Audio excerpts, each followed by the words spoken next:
Good morning, class. Welcome to GMC Study Hub. I'm your mentor, Kirti Khanna, and today we will be studying the agenda setting theory of mass communication.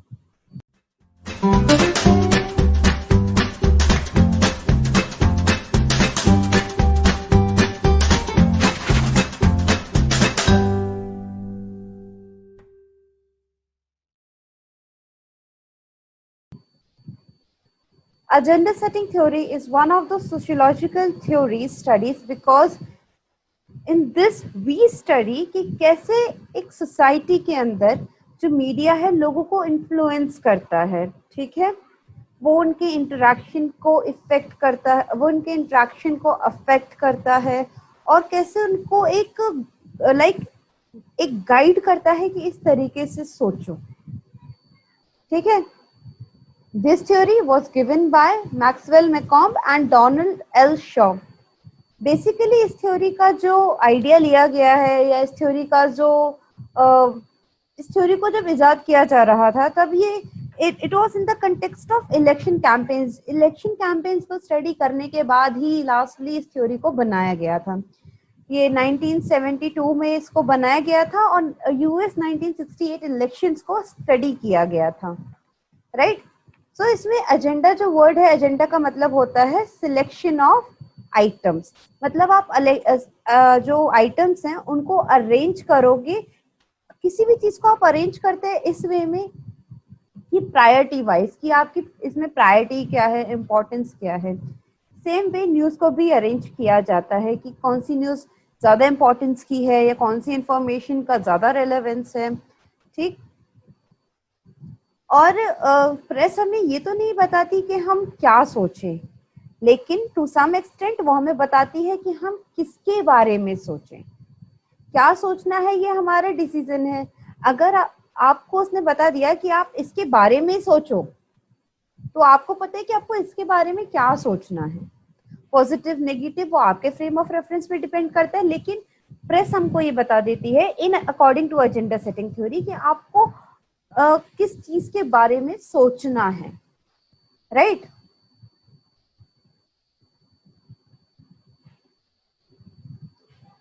This theory says that कि news जो media present करती है वो तो मतलब जैसे simple news आती है वैसे प्रेजेंट कर देती है, जैसी दुनिया दिख रही है वो एज इट इज प्रेजेंट कर देती है, लेकिन उसके पीछे उसका एक अपना एजेंडा होता है जो डायरेक्टली ऑडियंस नहीं समझ पाती है. ऑडियंस को लगता है कि वो इन्फॉर्मेशन उसके पास आ रही है या वो न्यूज उस तक आ रही है, लेकिन कहीं ना कहीं उस न्यूज को प्रेजेंट करने का या जिस तरीके से वो उस न्यूज को प्रेजेंट करते हैं वो कहीं ना किसी एंड पे वो आपको सोचने के लिए मजबूर कर रहा है, वो आपको गाइड कर रहा है, वो आपको इन्फ्लुएंस कर रहा है. ये एजेंडा जो है वो उस न्यूज में हिडन होता है. सपोज कोई न्यूज चैनल ए पार्टी को सपोर्ट करता है तो वो ए पार्टी की डीड्स को ऐसे बताएगा कि आपको लगेगा कि a party is very good, a party is very society के वेल विशर्स हैं, ठीक है. तो आप ये बात नहीं समझ पाओगे. आप ये बात क्यों नहीं समझ पाओगे? क्योंकि वो तो सिर्फ आपको न्यूज दे रहा है कि पार्टी ए ने यहाँ पे ये करवाया, पार्टी बी ने पार्टी ए ने यहाँ पे ये करवाया, पार्टी ए ने ये करवाया. तो आपको लग रहा है कि अच्छा ये सब काम पार्टी ए ने करवा. तो कहीं ना कहीं न्यूज का प्रेजेंट करने के पीछे ये एजेंडा है कि आप समझें कि पार्टी ए इज गुड. आप पार्टी ए को अपने फोकस एरिया में लेके आए, आप अपने ध्यान में लेके आए. क्या होता है जब आप इतना ज्यादा रिपीट करते हैं बातों को तो आप उसके ऊपर फोकस करने लगते हैं, ठीक है. तो मीडिया का एजेंडा रहता है चैनल का कि पार्टी ए को वो सपोर्ट करेगी. फिर अगर वहां पे कोई भी अच्छा काम होता है, जब आप डिस्कशंस करते हैं या आप कोई बात समझने की कोशिश करते हैं तो आप उसको एग्जाम्पल में भी कह सकते हैं कि पार्टी ए ने तो यहाँ पे ऐसा किया था, ठीक. तो इस तरीके से पार्टी ए ने जो न्यूज चैनल के थ्रू पार्टी ए के डीड से उन्होंने आपको इन्फ्लुएंस किया. तो न्यूज जो दुनिया की पिक्चर रखती है उसके पीछे अपना एक एजेंडा होता है, ठीक है. सी this is reality. See this model very carefully. See this picture. This is reality and reality जो है वो reality और agenda. अगर ये दोनों मिलेंगे ना तो आपको एक परसेप्शन बनेगा, because you are not in direct contact with the reality, right? Reality is in direct contact with you and you have perception of it, right? Reality का सिर्फ परसेप्शन बनाता है, जिसमें हेल्प करता है agenda. Okay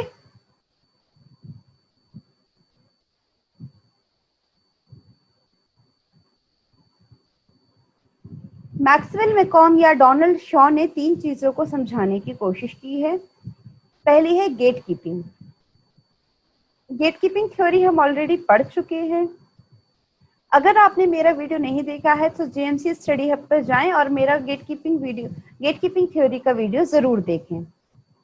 how stories are selected, packed and presented. ये gate keepers का काम होता है कि किसी भी थ्योरी को कैसे सिलेक्ट करना है, उसमें क्या क्या कंटेंट डालना है, उसमें आपका कैसे कोडिंग करना है और कैसे उसका ट्रीटमेंट करना है। सी, हमने जब मैसेजेस पढ़े थे, हमने जब इंडिविजुअल डिफरेंसेस थ्योरी में एक्सपोजर पढ़ा था, सिलेक्टिव एक्सपोजर पढ़ा था, सिलेक्टिव परसेप्शन पढ़ा था, सिलेक्टिव रिटेंशन पढ़ा था, तो हमने वहाँ मैसेज के बारे में पढ़ा था, ठीक है, कि कैसे मैसेजेस को कोड किया जाता है, कैसे उसका कंटेंट डिसाइड किया जाता है, कैसे उसका ट्रीटमेंट किया जाता है।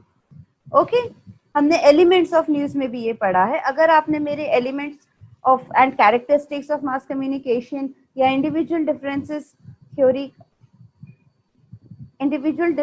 थ्योरी ऑफ मास कम्युनिकेशन का वीडियो नहीं देखा है, just log into JMC study hub और वहां जाके आप मेरा वीडियो पहले देख लीजिए, ताकि आपको और क्लियर हो जाए कि एजेंडा सेटिंग थ्योरी किस बारे में बात कर रही है।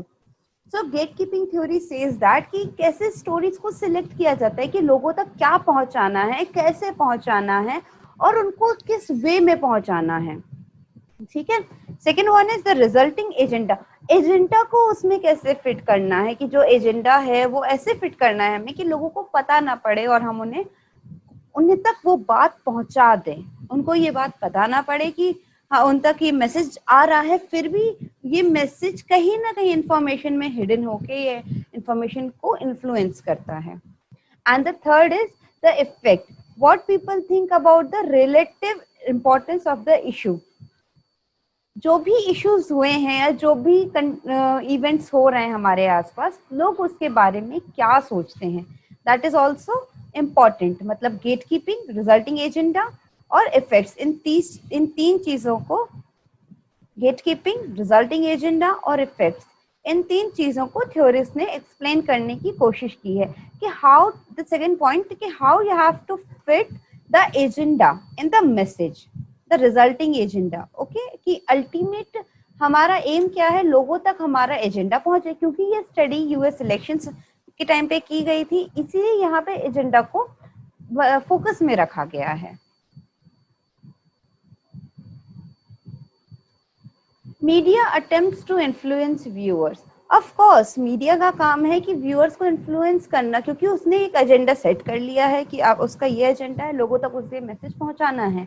तो जब वो लोगों तक मैसेज पहुंचाएगा तो कहीं ना कहीं वो लोगों को इन्फ्लुएंस करेगा, लोगों के बिहेवियर में, उनके एटीट्यूड में, उनके एक्शन में ये रिफ्लेक्ट होगा, ठीक है। Establish a hierarchy of news prevalence.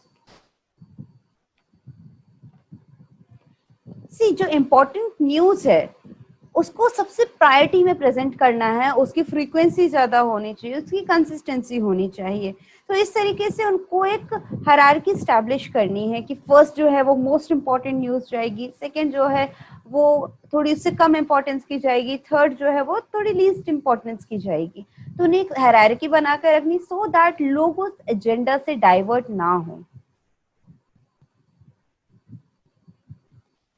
Jin Nations की पॉलिटिकल पावर्स ज्यादा होती हैं उनको मीडिया एक्सपोजर उनका ज्यादा होता है, क्योंकि लोगों के पास ऑप्शंस ज्यादा होते हैं और पॉलिटिकल पावर में उनके पास पॉलिटिकली भी वो स्ट्रांग होते हैं, स्टेबिलिटी होती है एंड इन्फ्लुएंसिंग इन नेचर होता है। तो वहाँ के लोग जो है वो एक्टिव ऑडियंस के रोल में होते हैं, उनको पता होता है कि उनके आसपास क्या हो रहा है, नेशनल लेवल पे क्या हो रहा है, उनके पॉलिटिकल एस्पेक्ट में क्या हो रहा है कंट्री के, and they are more into it. वो बहुत ज्यादा इन्वॉल्व होते हैं उसमें, उनका कीन इंटरेस्ट उसमें होता है। इसलिए जहाँ पे पॉलिटिकल पावर ज्यादा होता है वहां पे मीडिया एक्सपोजर भी ज्यादा होता है।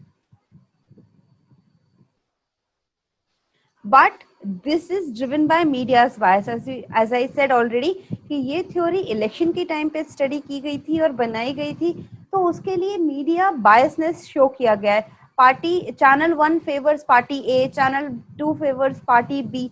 अगर ऐसा चलेगा तो दोनों चैनल्स पार्टीज के रिस्पेक्टिव एजेंडाज पे वर्क करेंगे और अकॉर्डिंगली मैसेज भेजेंगे।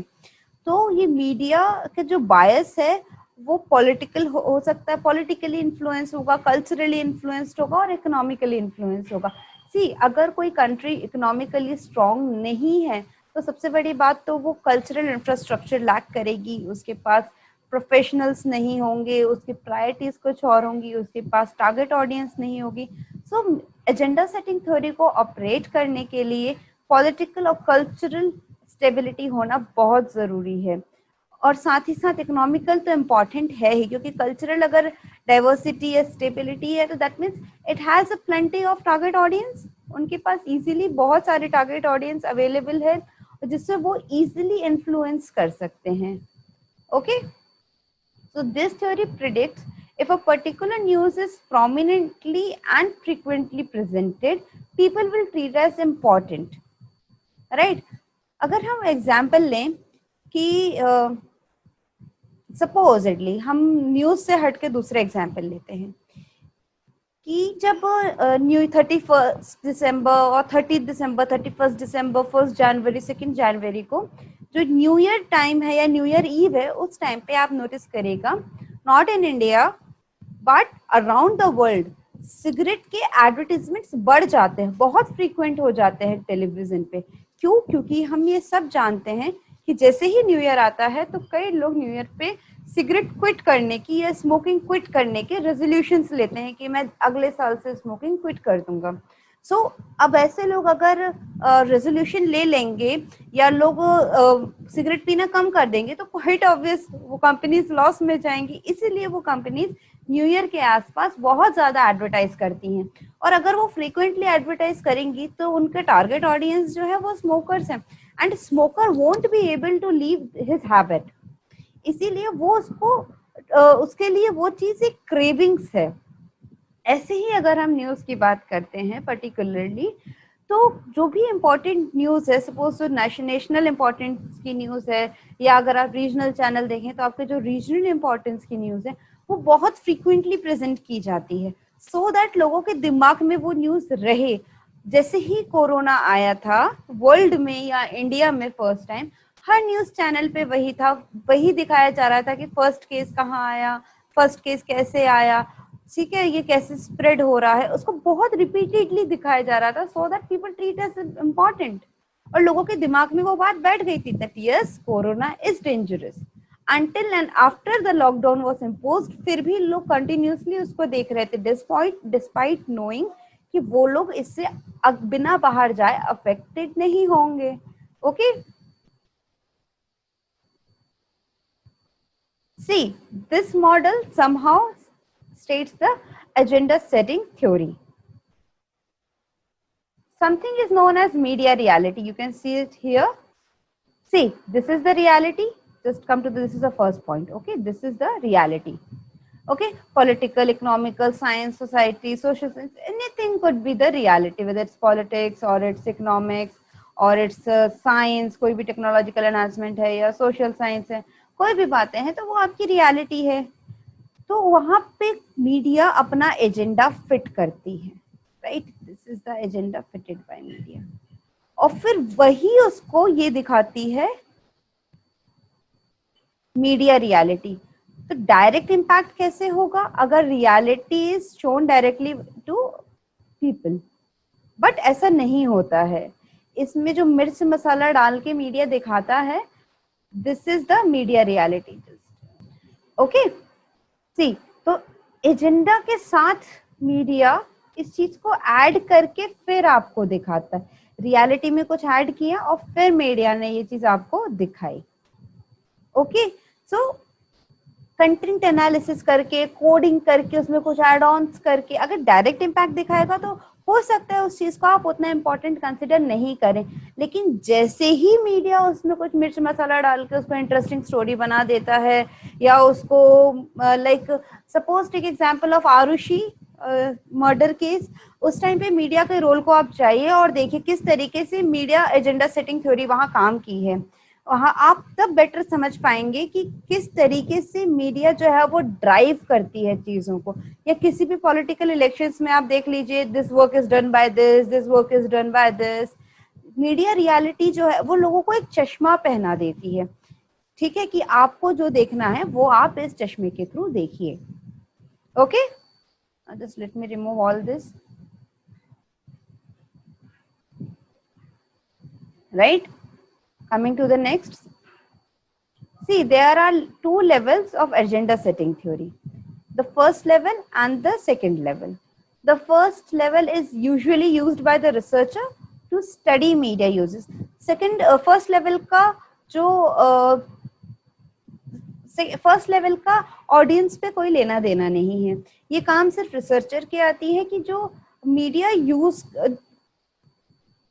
जो मीडिया के यूज है उनको स्टडी करने के लिए रिसर्चर इसको यूज करते हैं कि मीडिया लोगों को किस तरीके से लोग मीडिया को स्टडी करते हैं। जो फर्स्ट लेवल है वो रिसर्चर के यूज की है, इसमें बताते हैं कि किस तरीके से लोग मीडिया को यूज करते हैं और मीडिया किस तरीके का जो फर्स्ट पॉइंट है हमारा वो जनरली रिसर्चर्स के लिए है, इसमें है कि किस तरीके से मीडिया का यूज है या मीडिया लोगों को यूज करती है अपने इन्फ्लुएंस छोड़ने के लिए या अपना इम्पैक्ट छोड़ने के लिए, या उनको उनको एक डायरेक्शन देने के लिए, उनको गाइड करने के लिए, और किस तरीके से मीडिया लोगों पे अपना इफेक्ट छोड़ती है। ये हो गया फर्स्ट लेवल। और सेकंड लेवल है कि media focuses on how people should think about the nature of the issues. See level 1 is all about the researcher, ठीक है, कि मीडिया को फंक्शनिंग कैसे कर रही है मीडिया, और लोगों को यूज कैसे कर रही है, और लोगों पे क्या इन्फ्लुएंस है मीडिया का। Second level is for the public, the target audience, कि लोग जो मीडिया लोगों को दिखाना चाह रही है या जो चश्मा उसने पहनाया है लोगों को, क्या लोग उस चश्मे से वाकई देख रहे हैं, क्या लोग वही सोच रहे हैं जो मीडिया उन्हें बता रही है या मीडिया चाहती है वो उस पर फोकस करें। मीडिया अटेंशन सीकर है, ठीक है, तो लोगों के दिमाग में इम्प्लांट कर देना कि कुछ सीरियस इश्यूज हैं, इनके बारे में आपको सोचना है। ऐसा करने के लिए कुछ इश्यूज को मीडिया वायरल कर देती है। वायरल इज लाइक कि वो फैला देती है सब में। Okay, so first level is all about researcher, the second level is all about the audience.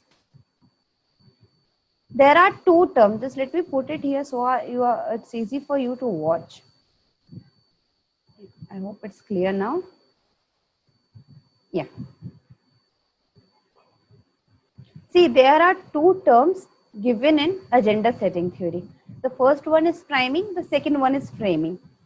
Priming means आपने प्राइम टाइम तो नाम सुना ही होगा कि प्राइम टाइम है, या प्राइम टाइम इज कि बहुत इंपॉर्टेंट टाइम, बहुत क्रूशियल टाइम, जहाँ पे आपको समराइज्ड न्यूज मिलेगी, आपको इंपॉर्टेंट न्यूज मिलेंगी, या वहाँ पे एनालाइज्ड न्यूज मिलेगी। ओके, प्राइम टाइम में जब कोई भी न्यूज दिखाई जाती है दैट मीन्स उसका बहुत ज्यादा इंपॉर्टेंस है देन अदर न्यूज़ेस। ओके, किसी भी चीज को जब बहुत ज्यादा या सबसे ज्यादा इंपॉर्टेंस दिया जाता है, दिन भर में बहुत सारी खबरें दिखाई जाती है, अब उन खबरों में से जो सबसे इंपॉर्टेंट खबर है जिसका सबसे ज्यादा लोगों पर इफेक्ट पड़ रहा है उसको प्राइम टाइम में दिखाएंगे। Okay, gives the impression of most important news, और ऐसा डेली होता है,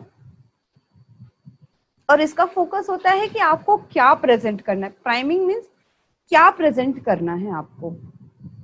ओके, तो फ्रेमिंग मतलब फ्रेम, जो फ्रेम नॉर्मल टर्म में यूज होता है या कैमरा के टर्म्स में यूज होता है। Frame, what is frame? Frame is कि आपका सिलेक्शन, अगर कोई भी चीज आपके फ्रेम के अंदर है, आपके कैमरा फ्रेम के अंदर है, दैट मीन्स कि वो आपको इजीली स्क्रीन पे विजिबल होगी या उसका फोटो अच्छा आएगा। और अगर कोई भी चीज फ्रेम के बाहर है that means it's of not importance, right. Same meaning होता है फ्रेमिंग का एजेंडा सेटिंग थ्योरी में। It is a process of selective control, it's a process of selection कि कौन सी चीज इंपॉर्टेंस की है, कौन सी चीज नहीं है, उसको हटा देना। न्यूज कंटेंट को यहाँ पे शेप किया जाता है कि कैसे प्रेजेंट करना है, स्टार्टिंग में क्या बोलना है, एंडिंग में क्या बोलना है, बीच में क्या प्रेजेंट करना है, विजुअल्स कब आएंगे, राइट, ब्रेक कब देना है, ये सब फ्रेमिंग का पार्ट है। सी, जब भी आप कोई प्रोग्राम देखें, या इसका बेस्ट एग्जांपल वेब सीरीज में हम देख सकते हैं। अगर आपने हॉटस्टार इंस्टॉल किया है, या आपने हॉटस्टार यूज करते हैं, या आपने अमेजन प्राइम का सब्सक्रिप्शन नहीं लिया है, आपने हॉटस्टार वीआईपी का सब्सक्रिप्शन नहीं लिया है, आपने नेटफ्लिक्स का सब्सक्रिप्शन नहीं लिया, और कोई बहुत इंटरेस्टिंग वेब सीरीज आई है, तो उसका आप एक एपिसोड तो देख सकते हैं, लेकिन दूसरे एपिसोड के लिए आपको क्या चाहिए, आपको सब्सक्रिप्शन चाहिए। तो इसी तरीके से जब कोई प्रोग्राम में वो लोग इस तरीके से फ्रेम करते हैं कि आपके अंदर क्यूरियोसिटी बढ़े। Save in the program in a prime time show, वो क्या करते हैं, वो इस तरीके से फ्रेम करते हैं कि ब्रेक के बाद भी आप उस चैनल को देखें। ब्रेक से पहले वो आपको बता देते हैं कि आपको हम आज ये बताएंगे और ब्रेक के बाद आपको ये दिखाया जाएगा। वो आपके अंदर एक क्यूरियोसिटी डाल देते हैं कि आप वेट एंड वॉच कि हम ब्रेक के बाद क्या दिखाने वाले हैं। और ये जो फ्रेमिंग होती है, जो उनकी ऑडियंस है, उसके फ्रेम ऑफ रेफरेंस को ध्यान में रख के की जाती है। फ्रेम ऑफ रेफरेंस हम ऑलरेडी डिस्कस कर चुके हैं। अगर आपने मेरा वीडियो नहीं देखा है, so please go and watch barriers of mass communication on JNC study hub. और जो जिस तरीके से मीडिया दिखाना चाह रहा है, उसी तरीके से लोग देखते हैं, ठीक है। तो इसमें क्या होता है, priming focus is on what to present and framing focus is on how to present. Priming is आपको क्या प्रेजेंट करना है, आपको जो इतने सारे बंडल ऑफ न्यूज़ेस हैं, उनमें से आपको सबसे इंपॉर्टेंट कौन सा है, और आपको आज शाम को प्राइम टाइम पे क्या दिखाना है, ठीक है। और फ्रेमिंग इज आपको कैसे दिखाना है, कैसे प्रेजेंट करना है, ताकि वो बेस्ट इम्पैक्टफुल हो या बहुत ज्यादा इन्फ्लुएंसिंग हो, right. I hope it's clear. See, there are assumptions to this theory. इस थ्योरी में पहला assumption ये है कि जो मीडिया है वो टोटल रियलिटी नहीं रिफ्लेक्ट करती है। As we can say, as we read, हमने ऑलरेडी ये पढ़ा कि मीडिया का अपना एजेंडा होता है आपको वो इंफॉर्मेशन पहुंचाने के पीछे। वो उसको शेप देते हैं, वो इंफॉर्मेशन को फिल्टर करते हैं, वो इंफॉर्मेशन को शेप देते हैं और फिर आप तक पहुंचाते हैं। वो इंफॉर्मेशन को एज इट इज आप तक नहीं पहुंचाते हैं। मीडिया का कुछ ही इश्यूज के ऊपर बहुत ज्यादा कंसंट्रेशन होता है। मीडिया सब इश्यूज को इक्वली इम्पोर्टेंट के तौर पर नहीं ट्रीट करती है, ओके। और जब मीडिया कुछ इश्यूज पे कंसंट्रेट करेगी, see media here is a great keeper, क्योंकि मीडिया को पता है कि उसे क्या भेजना है और कैसे भेजना है। प्राइमिंग एंड फ्रेमिंग जब मीडिया कंट्रोल करती है, तो इसका मतलब ये है कि सिलेक्टिव एक्सपोजर का आपके पास, मीडिया के पास आ जाता है कि सिलेक्टिव एक्सपोजर है वो मीडिया के पास है, वो गेट कीपिंग टर्म में आ गया है। और अगर कोई चीज मीडिया बार बार दिखाएगी और उसी चीजों पे फोकस करेगी, तो लोगों को लगेगा कि अगर मीडिया ने फोकस किया है तो वो जरूर इम्पोर्टेंट है, राइट गाइस। तो मीडिया जो ऑडियंस है वो उन इश्यूज को इम्पोर्टेंट कंसिडर करता है जो मीडिया की कंसंट्रेटेड इश्यूज है, जो मीडिया के फोकस्ड इश्यूज हैं, ठीक। सी, इस थ्योरी के भी कुछ ड्रॉबैक्स हैं। Just let me put it here so that you are okay, I hope it's visible to you. इस थ्योरी के भी कुछ ड्रॉबैक्स हैं। ये थ्योरी अज्यूम करती है कि जो लोग हैं वो एक ही मीडिया को और एक ही मीडिया कंटेंट को एक्सपोज्ड हैं, ठीक है। वो हर एक इशू जो मीडिया दिखा रहा है उसको सेम इम्पोर्टेंस देंगे और हर चीज उनके लिए मैटर करेगी, जबकि ऐसा नहीं होता है। हमारे सबका फ्रेम ऑफ रेफरेंस अलग है, हम सबका इंटरेस्ट अलग अलग है। सपोज कि किसी का इंटरेस्ट स्पोर्ट्स में है, तो उसको नहीं फर्क पड़ेगा कि इंडियन पॉलिटिक्स में क्या हो रहा है, इंटरनेशनल पॉलिटिक्स में क्या हो रहा है, ठीक। तो उसको लगता है कि सारे लोग जो हैं या सारी ऑडियंस है वो सेम मीडिया कंटेंट को इक्वल इम्पोर्टेंस देती है। ऐसा नहीं है। पर्सनल इंटरेस्ट ऑफ इंडिविजुअल को ये थ्योरी कंसिडर नहीं कर पाती है। ये थ्योरी कहती है कि जैसा मीडिया दिखाता है वो ही देखते हैं, क्योंकि लोगों के पास ऑप्शंस नहीं है, जबकि ऐसा नहीं होता है। हमारे पास बहुत सारे ऑप्शंस है चीजों को जानने के लिए। और ये साइंटिफिक अप्रोच यूज करती है, मतलब एक्सपेरिमेंट्स करती है, जबकि ऐसा नहीं है। ह्यूमनिस्टिक अप्रोच में क्या होगा कि ह्यूमन नेचर को स्टडी किया जाएगा, जो कि बहुत अनप्रिडिक्टेबल है। अगर कोई इंसान सपोज स्लिप होता है, just for an example if we take, अगर कोई स्लिप होता है, बाय मिस्टेक उसको ठोकर लगती है, या वो कहीं से चोटिल होता है, some people they react very loudly, कि वो चिल्लाने लगते हैं, और कुछ लोग चुपचाप उसको क्लीन करके और ड्रेसिंग वगैरह कर लेते हैं। So you can not predict कि ये इस सिचुएशन में जनरलाइज नहीं कर सकते आप उस चीज को, कि इस सिचुएशन में अगर पर्सन ए ऐसे बिहेव कर रहा है तो all the person will behave in the same way. आप इंडक्टिव उसको नहीं बना सकते हैं। Okay, so this was our theory. It's now time to test yourself. Agenda is selection of items, retention of items, effect of items, or attention of items. See, selection of items, retention of items, effects of items, and attention of items. So it is option A. Agenda is selection of items.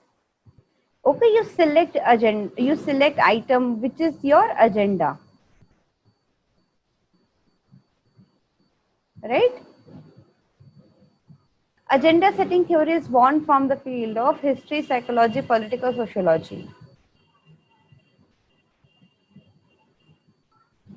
Agenda setting theory is born from the field of politics. Right? क्योंकि 1968 के जो US presidential elections हुए थे उसमें इसको study किया गया था कि how the media influences people. What to think about is the motto of cultivation theory, agenda setting theory, uses and gratification theory, cognitive dissonance theory. So it is the agenda setting theory. ये सारी theories मैं आपको पढ़ा चुकी हूँ. Guys please do watch the videos and go to JMC study hub. अगर आपको कोई भी डाउट हो रहा है, ई नोट्स चाहिए, डेली क्विजेस चाहिए, तो आप जरूर जाइए जेएमसी स्टडी हब पे, और वहां पे डेली प्रैक्टिस सेशंस आते हैं. What to present is known as framing, priming, effecting, none of the above. See, what to present is priming. You have a bundle of videos and you have to select कि आज के दिन के लिए सबसे important कौन सा है. Right, this is known as priming. And framing is how to present. Agenda setting theory came in the year 1976, 60, 59, 72. Guys, do remember this theory was based on the 1968 US presidential elections, and this theory came in 1972. So our answer is